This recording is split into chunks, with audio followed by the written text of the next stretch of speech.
Well, good evening. Welcome to the Guigal Winery dinner at the Wine Vault and Bistro in San Diego, California. We're so delighted and pleased that Chris, Mary, and Chef Greg have chosen some Guigal wines to accompany the fine meal that you're going to have this evening. And I'm delighted that even if it's just virtual, that we can be here with you to talk a little bit about the wines and the meal itself. So welcome and thank you.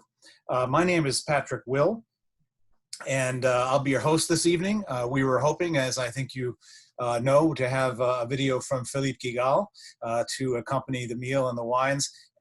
Unfortunately, Philippe has been away for most of August, and then we arrived back on Monday into the winery this past Monday, and right into the teeth of a very early harvest in the Rhône. I'm sure that any of you who've been involved in a harvest know that that's a 24/7 type of proposition. So I apologize, and so does Philippe for not being here instead of me. In any event, there are also, I should point out, the Guigals have not just their northern Rhône domain to look after, but a brand new, nearly brand new property in Châteauneuf-du-Pape that's taking up a lot of their time.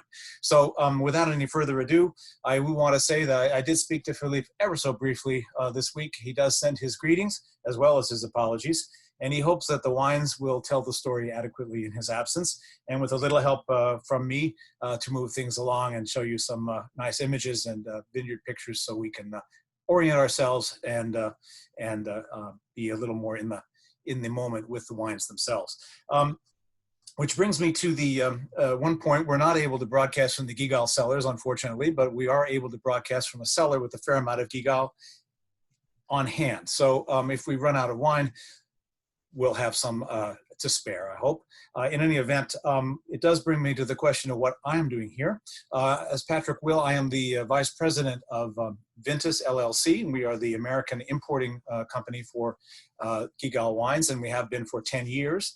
Prior to that, I had run a company of my own, which had been the importer for Guigal for the 15 years before that.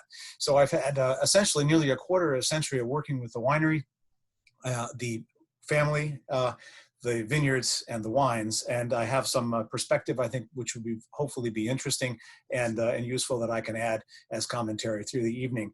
In any event, I also brought with me, in addition to the experience I've had with the Guigals, a little key. You can't see this there, but there's the key. That's not the key to the wine cellar here. It is the key to the city of Châteauneuf-du-Pape.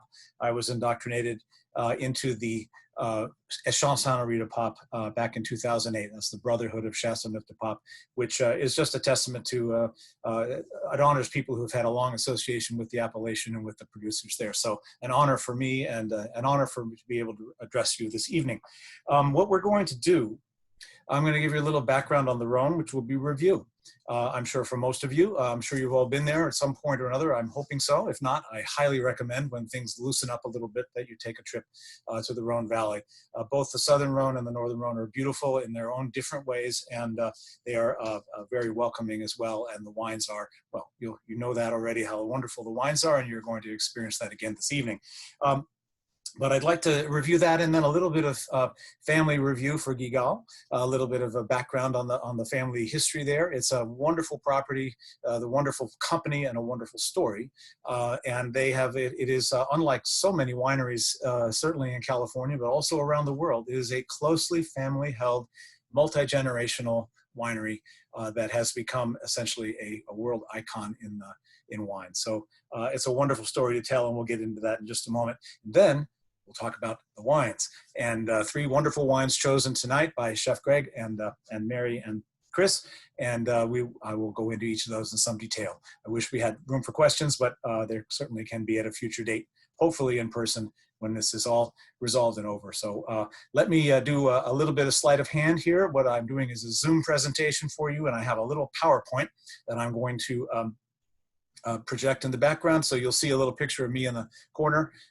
Ignore the man behind the curtain, as they say in The Wizard of Oz, and just take a look at the screen, and I will share my screen with you now. Bear with me. We'll take a moment and see where we are.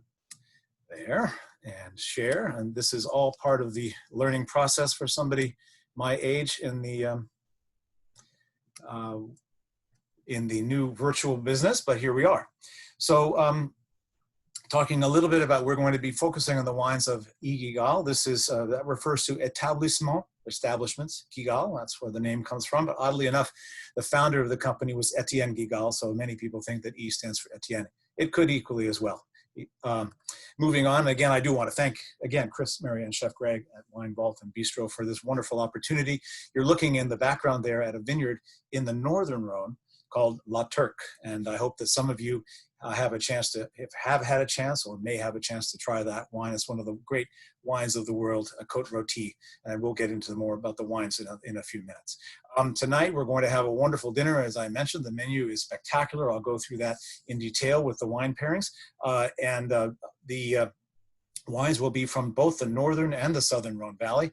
And I don't know where you're enjoying your meal and your wine this evening, but I would say that with these wines, the Château d'Ampuis on the banks of the Rhône, which is a sort of a heartbeat of the Guigal estates, is a wonderful place to enjoy these wines as well. But failing that, I'm sure you have a spectacular spot of your own. A little bit of background about the Rhône Valley. There was viticulture in the Rhône Valley going back over 3,000 years from what we know. The Rhône, by the way, as you know, is the sort of the center line of that runs along eastern France from the city of Lyon all the way down to the Mediterranean. It's a river that flows actually out of Lake Geneva and is a substantial waterway, and thus it became a very substantial commercial thoroughfare. And although we know there was viticulture in way back 1,000 years BC, the Romans really created the viticulture and architecture and cultural development that we now still recognize today as part of the region. I'm showing you in the background on the right there, the Pont de Gard, which is one of the great Roman artifacts left in the area. It's an aqueduct which is in the Costières de Nîmes, just a little bit west of the appellation of Châteauneuf-du-Pape. If you've never been there, it's worth a trip. It's awe-inspiring. The Romans did have a great deal of influence all the way up and down the Rhône River. They also did, just so you know, throughout the Loire Valley, there's evidence of Roman viticultural interest in much of France, and it's particularly rich in the Rhône Valley, particularly in the northern part of the what we call the northern Rhône. So I'm going to do a little bit of a little teaching here from a map. This is hard to read most likely, but I wanted to acclimate you as to exactly where we are. We're looking at a map of both sections of the Rhône Valley. Colloquially speaking, the top part, the narrower part, is called the northern Rhône, obviously, and the wider, larger area referred to as the southern Rhône. In technical terms, Côte de Rhône septentrionale, it's hard to pronounce, is the north, and Côte de Rhône méridionale is the official name for the south. Northern and southern Rhône works just fine, however. Officially, as I mentioned, the Rhône Valley really starts about 40 miles south of Lyon, but effectively the first city in the area is Vienne. It's an old Roman development. It's a beautiful, they have amphitheaters there and an entire Roman city that was uncovered not that long ago, about 20 years ago, that is now a big museum. And starting just south of the city of Vienne, you have the beginnings of the Rhône appellations. And going from north to south, you can see we have Côte Rôtie, Condrieu, a little further south, Saint-Joseph, Crozes-Hermitage, Cornas, and so on. After Valence, you see there's actually a relatively quiet area. In the middle, it's mostly agriculture. And starting again just south of Montélimar, you have the beginnings of the southern Rhône. Why do I go to the trouble of explaining this? Well, they're two very distinct regions, even though they are captured under the term the Rhône Valley. In the north, it's a relatively narrow river valley. The soils are particularly very heavily granite-based. That is because of the nearby. They are close to what is called the Massif Central, which is the large volcanic region in the that forms the center of France. And there's a lot of granite and other types of soil, some limestone, some sandstone, and so forth in the region. A lot of quartz, a lot of volcanic rock. That valley was created by glaciation, a glacier that came out of the Swiss Alps, essentially, as we call them now, and worked its way south. And it eventually pushed much of what was the topsoil in that valley into the southern Rhône, where it spreads out dramatically. And you have basically an alluvial plain down there as opposed to a river valley. And in the southern Rhône, the vineyards are further, they're more spread out, they're broader, they're flatter, and the soils are quite different. You have a lot of clay, limestone, old sea bottom, and a lot of alluvial debris, consisting of probably most notably the large, very famous river stones, the galets roulées, which overlay the soil series and create an interesting aspect of ripening in that part of the Rhône Valley because of their tendency to absorb sunlight and heat and radiated heat. So two different regions geologically, two different regions climatically. In the Northern Rhône, it's a continental climate, 4 seasons, the way we would think of it if you come from the East Coast or something, where you have a distinct spring, summer, fall, and winter. And in the Southern Rhône, it's a Mediterranean climate, more similar to what we have here, which is essentially 10 months of summer and 2 months of not using the air conditioner so much. So the two distinct regions. The Northern Rhône is characterized in terms of grape varieties. The red variety is Syrah exclusively. White varieties are Marsanne, Roussanne, and a little bit of Viognier in the area known as Condrieu. And then in the south, it's a wide mix of varieties, both for red and white. Red is dominated by Grenache, with Syrah and Mourvedre holding the carrot, following along. And then for white varieties, it's a real mixed bag and a lot of different options. So let's move on to some specifics about the family. So the Guigal firm was started in 1946 by the man you see in the picture there. He's looking down from the vineyards of Côtes Rôties, where you see the sign Guigal above. Obviously, some of the vineyards they own, that's actually, I believe, La Moline, one of their Côtes Rôties vineyards. Etienne founded the company in 1946, but his history in the Rhône Valley goes back a lot further than that. He had a very difficult childhood. Apparently, he had to leave home around the age of 8 because his father died, and very young, and they couldn't quite afford to keep all the kids around. So he went itinerantly and found work wherever he could. He found his way into the Rhône Valley and ended up working for a firm called Vidal Fleury, which is one of the oldest winemaking firms in France and in the Rhône Valley. And he started tying up vines on vineyards, much as you see there in the background, tying up vines, learning viticulture, doing manual labor.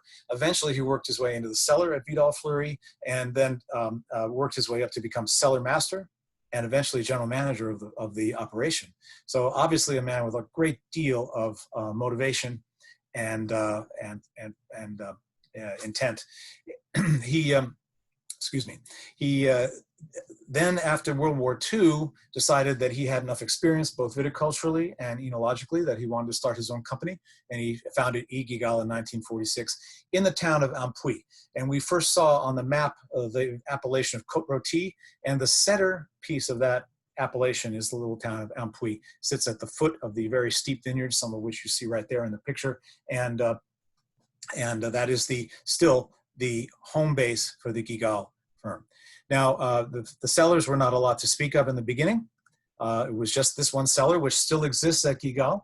Apparently, the gentleman on the right-hand side is about to pour a little sample of Côtes Rôties for somebody, probably a buyer in a suit, maybe from Paris. And you can see the barrels marked CR, which at the time refers to Côtes Rôties, which is the northernmost appellation in the Rhône Valley. Moving forward 2 generations now, we will introduce you to Etienne's son Marcel. And Etienne, I should point out, met a woman by the name of Marcel with 2 L's and an E, and they only had 1 child and named him Marcel. And then fairly early on in Marcel's development, he took over the winery at age 17 because his father fell ill. He went blind temporarily, but it was about a year he was out of action. And he never quite got back to 100%. So his son stayed back in the winery and basically took over working with his father, Etienne, to run the whole operation. And so we get to the next generation, next 2 generations here. I don't know if you can see Philippe's face. I have a little TV screen over here. I'll try to move that where you can see it. In any event, Marcel Guigal in the middle there, and his son Philippe have been essentially partnered since Philippe reached the majority, and have been running and developing and building essentially one of the greatest wineries in the world since Marcel took over at age 17. You can see a woodcut of Etienne on the foudre behind Marcel to Marcel's right, your left, and This is currently the two generations that run the winery now. Marcel himself married Bernadette, and they had one child. That was Philippe that you see there. And Philippe had married a lovely woman by the name of Eve, and they had, wait for it, they had twin boys. So I'm not sure how this is all going to work out in the long run, but in any event, we do feel that the winery is still in very good family hands, looking to the fourth generation down the road to continue this growth of this, what has really become the locomotive of the Rhône Valley. So a little bit about the background of the winery besides the family. It's based in the northernmost appellation in Rhône, which is Côtes in the town of Ampuy, as I mentioned. Their specialties initially were the vineyards that were closest to them, Côtes and a little further south, Condrieu. Condrieu being the ancestral home of the Viognier grape. And we'll talk about that when we get to the first wine a little bit later. But beyond that, they were a négociant, meaning that they purchased grapes and wines to either vinify or finish and do the élevage and bottling in their cellars and resell them. And so they are proprietor négociant. And for the first part of the history, especially when Etienne was running the property, it was mostly négociant wines. And as time went on, they acquired more vineyards in Côtes, some additional vineyards in Condrieu. They tried like crazy for decades to buy some vineyards in Hermitage, and finally succeeded in doing that in the year 2000.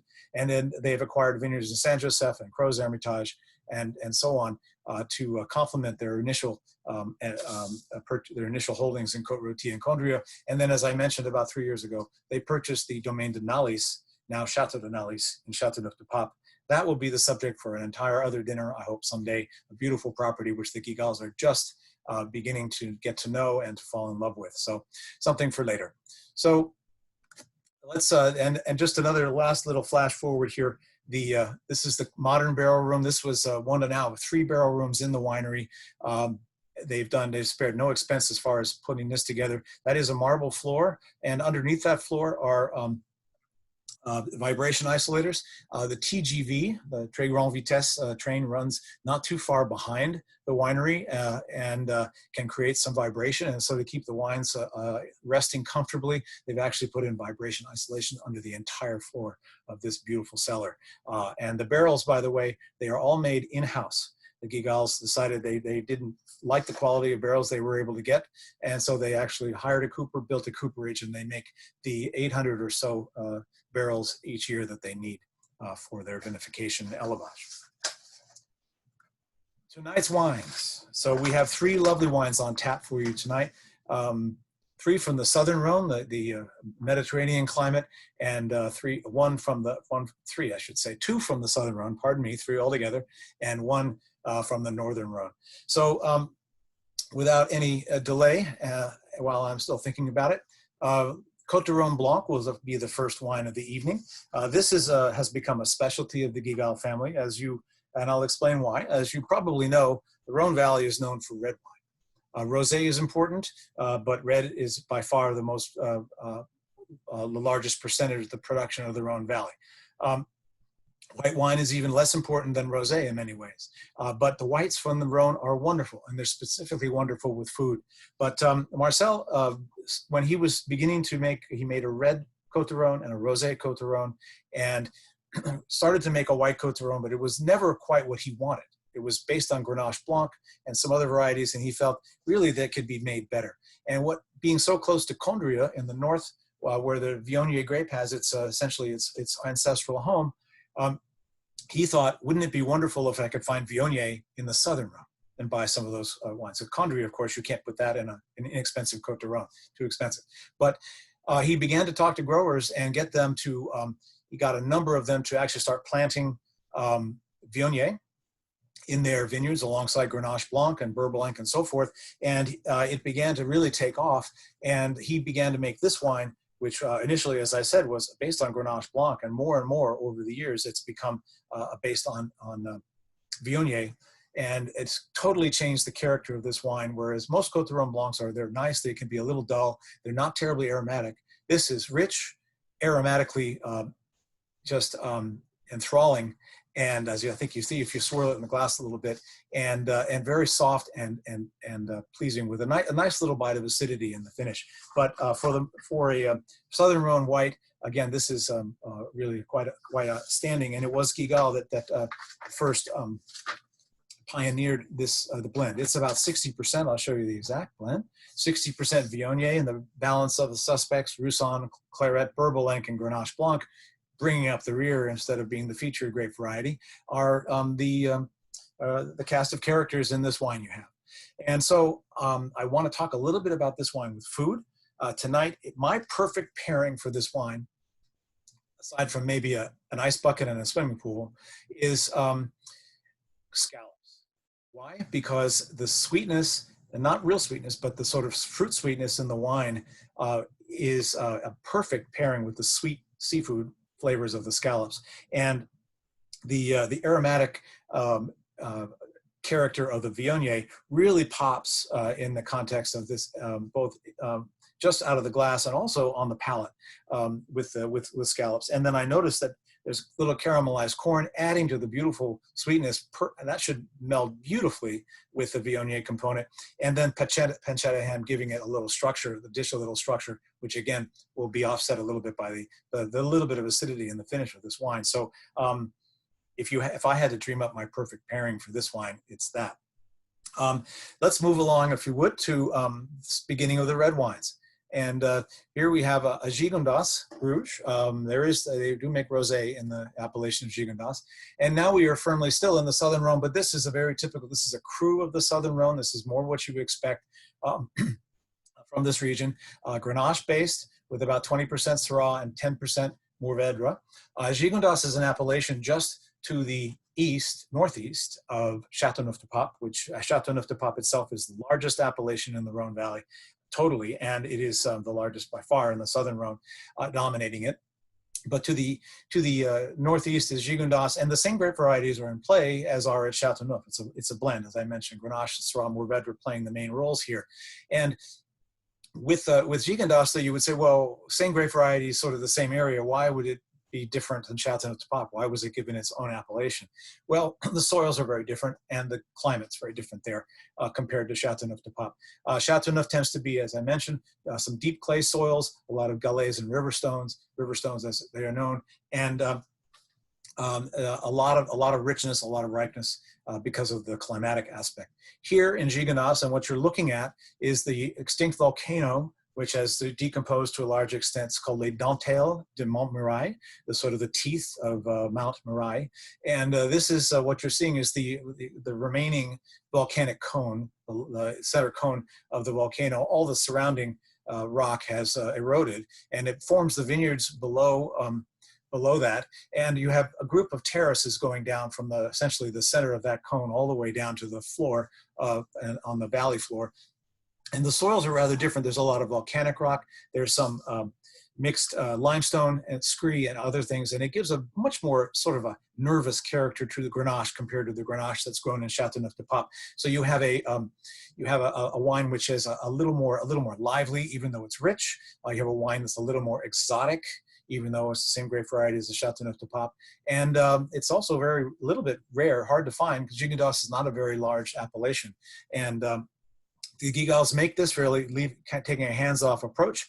They work with about 8 growers in the area, and they do the élevage, the raising of the wine in large foudre, and so forth. There's the classic blend there, and there's an example of the Gobelet pruning of the vines in the region that we're talking about on the Southern Rhône. So pairing this with food, well, this I think of, if you think of the Rhône Valley in general, I'm always thinking of Northern Rhones because of the climate, because Syrah being the main grape variety. It's although the wines can be a little bit stern, a little kind of like button the middle coat of your jacket, a little more reserved.